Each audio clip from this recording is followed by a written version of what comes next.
السلام علیکم ورحمۃ اللہ وبرکاتہ۔ ناظرین، جیسا کہ آپ کو معلوم ہے وفاقی بجٹ 2024-25 کی ڈیٹ اناؤنس ہو گئی ہے اور باقاعدہ طور پہ اس کا شیڈول بھی آ گیا ہے۔ فنانس ڈویژن نے شیڈول جاری کر دیا ہے اور آج جو اگلی حکومت بننی ہے اس کا بھی سیٹ اپ کی ابتدا ہو گئی ہے۔ اسپیکر اور ڈپٹی اسپیکر نے حلف اٹھا لیا ہے اور سنڈے کو پرائم منسٹر بھی اپنا حلف اٹھا لیں گے۔ تو اس بجٹ میں جو سب سے بڑا سرکاری ملازمین کا مطالبہ پے اسکیل ریوائز ہوں گے کہ نہیں، یا جو ہے وہ اڈاک ریلیف ہی ملے گا۔ اس کے علاوہ یہ جو ہمارے الاؤنسز ہیں، سب سے زیادہ جو مسئلہ ہے house rent, conveyance allowance, medical allowance, ان میں کتنا اضافہ ایکسپیکٹڈ ہے۔ اور اس کے بعد سب سے جو محروم طبقہ ہے ہمارا، جو سرکاری ملازمین اور پینشنرز، اس کے ساتھ ساتھ ڈیلی ویجز کے جو ملازمین ہیں، پرائیویٹ ورکرز جو ہیں، لیبر ہیں، تو ان کا کیا بنے گا؟ اس مہنگائی کی چکی میں تو وہ بھی پس رہے ہیں۔ کل ہی پیٹرول کی قیمتوں میں اضافہ ہوا ہے، تو ہم اس پہ بات کرتے ہیں کہ کیا اس دفعہ سب سے پہلے پے اسکیل ریوائز ہو سکتے ہیں کہ نہیں۔ اگر ہم ہسٹری دیکھیں تو ابھی جو ہماری حکومت بن رہی ہے، وفاقی حکومت، اس میں سے کون سی پارٹی نے پے اسکیل ریوائز کیے ہیں؟ اور ایک بڑی جو ہے وہ لوگوں میں غلط فہمی ہے کہ جی پے اسکیل ریوائز ہونے کے لیے لازمی ہے کہ 3 سال پورے ہو چکے ہوں، یعنی کہ 3 سال کے اندر پے اسکیل ریوائز نہیں ہو سکتے۔ اگر وہ کرائٹیریا رکھیں تو اس 2022 میں لاسٹ پے اسکیل ریوائز ہوئے ہیں، تو اب تو یہ 24 میں تو پھر ایکسپیکٹڈ نہیں ہے، لیکن ایسا نہیں ہے، یہ غلط فہمی ہے۔ یہ اس طرح ہے کہ شروع کے اندر 1972 میں پے اسکیل ریوائز ہوئے تھے، ذوالفقار علی بھٹو صاحب نے پہلے جو پے اسکیل ریوائز ہوئے ہیں، اور اس کے بعد 1977 میں ہوئے، تو 72 اور 77 میں کتنے سال؟ 5 سال بعد ہوئے تھے یہ۔ پھر 83 میں ہوئے، تو پہلے شروع میں یہ 5 سال بعد ہوتے رہے، پھر 83 کے بعد 87 میں ہوئے، یہ 4 سال بعد ہوئے، پھر 91 میں، پھر اسی طرح 94 میں۔ یہاں پہ چونکہ تھوڑا سا 91 اور 94 میں 3 سال کا گیپ تھا، پھر 2001 میں ہوئے ہیں۔ 1994 کے بعد 2001 میں پے اسکیل ریوائز ہوئے ہیں، جنرل پرویز مشرف صاحب نے ایک ہی دفعہ کیے تھے، اور اس کے بعد 2005 میں شوکت عزیز صاحب نے کیے تھے، پھر 7 میں 2 سال کا گیپ، اور آگے دیکھیں یہاں پہ 7 میں بھی ہوئے اور پھر 8 میں بھی ہو گئے پے اسکیل ریوائز، پھر 11 میں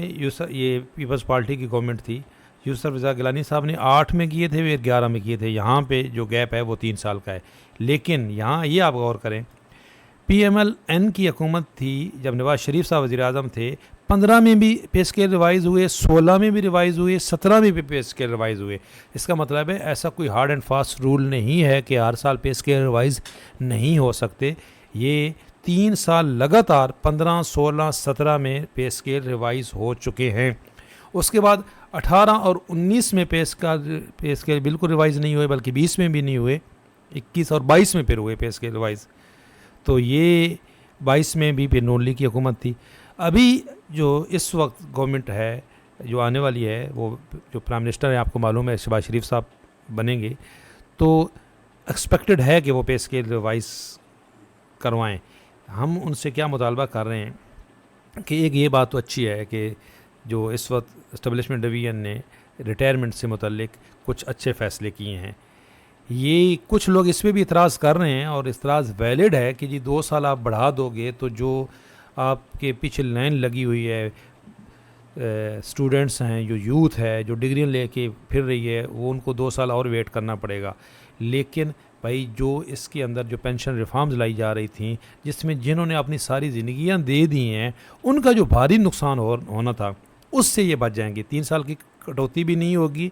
اور جو ریٹائرمنٹ لینا چاہے اس کے اوپر کوئی پابندی بھی نہیں ہے، 3% کی کٹوتی بھی نہیں ہے۔ اور دوسرا سب سے بڑا مسئلہ جو تھا، جو کیلکولیشن کا فارمولہ تبدیل ہو رہا تھا، وہ تو اب نہیں ہوگا انشاءاللہ تعالی۔ ہم یہ مطالبہ کر رہے ہیں کہ دیکھیں جی، یہ نئے ارکان قومی اسمبلی کے لیے تو پہلے سے اتنا کچھ فیصلہ ہو چکا ہے کہ ان کو کیا کیا مراعات ملیں گی، تو اشرافیہ کے لیے تو اتنا کچھ ہو چکا ہے۔ تو یہ جو غریب سرکاری ملازمین ہیں، ان کا سب سے بڑا مطالبہ، سادہ سا مطالبہ ہے کہ ہاؤس رینٹ جو ہے یہ 2008 سے نہیں بڑھا۔ 2008 کی جو ہے انیشیل بیسک کے اوپر ہمیں ہاؤس رینٹ مل رہا ہے، ہاؤس رینٹ نہ ہونے کے برابر ہے، کنوینس الاؤنس نہ ہونے کے برابر ہے، میڈیکل الاؤنس نہ ہونے کے برابر ہے۔ پہلا مطالبہ تو یہ ہے کہ پے اینڈ پینشن کمیشن کی ریکمنڈیشن کے مطابق ان تمام الاؤنسز میں 100% اضافہ نہیں، وہ کم ہے۔ ان کو جو اس وقت بیسک ہے، 2024 میں پے اسکیل ریوائز کیے جائیں اور اس بیسک کا 45% جو ہے وہ دیا جائے، تاکہ جو اس وقت مہنگائی میں پسے ہوئے ملازمین ہیں وہ ان کا چولہا بھی جل سکے۔ اور اس کے بعد جو ہمارا محروم ترین طبقہ ہے وہ پینشنرز کا ہے۔ پینشنرز کی پینشن میں خاطر خواہ اضافہ کیا جائے اور وہ تنخواہوں کے برابر اضافہ کیا جائے۔ پچھلے سال جو اضافہ ہوا تھا وہ بالکل ناانصافی تھی، 17.5% پینشنرز کے ساتھ اضافہ ہوا تھا، پینشن میں اضافہ ہوا تھا، اور وہ پینشن کے مسائل سب سے زیادہ ہیں۔ تو یہ آپ ارکان اسمبلی کی جو مراعات ہے ان میں اس سے بھی زیادہ اضافہ کر دیں، کون کچھ کر سکتا ہے، لیکن کم از کم جو سرکاری ملازمین ہیں، پینشنرز ہیں اور ڈیلی ویجز والے ملازمین ہیں، ان کو زندہ رہنے کا، یہ ہوں گے تو آپ حکومت کریں گے، عوام ہوں گی تو آپ حکومت کریں گے، تو کم از کم ان کو ان کا 2 وقت کا چولہا تو جلتا رہے گا تو آپ حکومت کریں گے، نہیں تو پھر صرف ارکان اسمبلی رہ جائیں گے۔ ایک اور بڑا مطالبہ،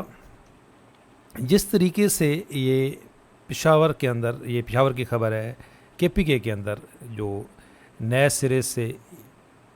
یہ جو صحت کارڈ ہے اس سے متعلق خبر آئی ہے کہ صحت کارڈ سے سرکاری ملازمین کے خاندانوں کو نکالنے کا فیصلہ واپس لیا جا رہا ہے اور پینشنرز کو بھی اس میں ایڈ کیا جا رہا ہے، تو ہمارا یہ مطالبہ ہے کہ وفاقی سطح پہ بھی ایسا ہی ہو۔ یہ پینشنر کا سب سے بڑا جو مسئلہ ہوتا ہے وہ صحت ہے، اور وہ میڈیکل کے اوپر سب سے بڑا خرچہ ہوتا ہے، اور جو ڈیلی ویجز کے ملازمین ہیں بیچارے، اور جو ہمارے EOBI پینشنرز ہیں، غریب دیہڑی دار طبقہ ہے، ان کی جو ہے مزدوری جو ہے وہ ڈیلی ویجز کو بڑھایا جائے، اور اس کے لیے جون تک کا انتظار نہ کیا جائے، کیونکہ جو ابھی بھی کل پیٹرول کی قیمت بڑھی ہے، تو مہنگائی روز روز اور تنخواہوں میں اضافہ صرف سال میں ایک دفعہ۔ ایک خصوصی طور پہ وزیر اعظم صاحب جب حلف اٹھائیں تو ڈسپیرٹی ریڈکشن الاؤنس ہی دے دیں کم از کم، اور پے اسکیل ریوائز کیے جائیں۔ پے اسکیل ریوائز ہوں گے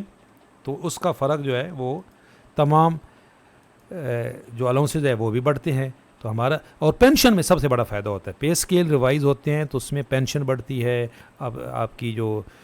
بیسک بڑھتی ہے، تو ہمارا یہ مطالبہ ہے کہ اس دفعہ پے اسکیل لازمی ریوائز ہوں۔ پے اسکیل ریوائز پہلے PML نون کی جو گورنمنٹ ہے وہ لگاتار 3 سال کرتی رہی ہے، تو اس سال بھی ہم ایکسپیکٹ بھی کرتے ہیں اور ریکویسٹ بھی کرتے ہیں کہ جیسا کہ آپ کا پہلے ریکارڈ ہے، اور آپ نے وعدہ بھی کیا ہے، مریم نواز صاحبہ نے عقیقہ کی قیادت سے وعدہ کیا ہے کہ آپ کے مسائل سے ہم بالکل آگاہ ہیں، تو بھائی سب سے بڑا مسئلہ تو ان کا یہ ہے کہ اتنے اڈاک اس وقت جمع ہو گئے ہیں،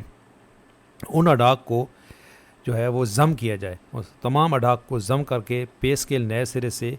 ریوائز کیے جائیں، اور پے اینڈ پینشن کمیشن کی جو ریکمنڈیشن ہے، پے اینڈ پینشن کمیشن کی ریکمنڈیشن ہے تنخواہوں میں تفریق کا خاتمہ،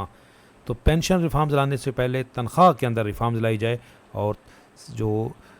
ہے پے اسکیل ریوائز کر کے تنخواہوں میں تفریق کا خاتمہ کر کے ایک یونیفائڈ پے اسکیلز جو ہیں جاری کیے جائیں، جس کی پہلے سے اس پہ ہوم ورک ہو چکا ہے۔ تمام محکموں کے سرکاری ملازمین کے پے اسکیل ایک جیسے ہونے چاہیے۔ اگر آپ اس سے متفق ہیں تو کمنٹس میں بتائیں، انشاءاللہ تعالی ہم آپ کی آواز بنیں گے۔ چینل پہ نئے ہیں، چینل ضرور سبسکرائب کر لیں۔ اللہ حافظ۔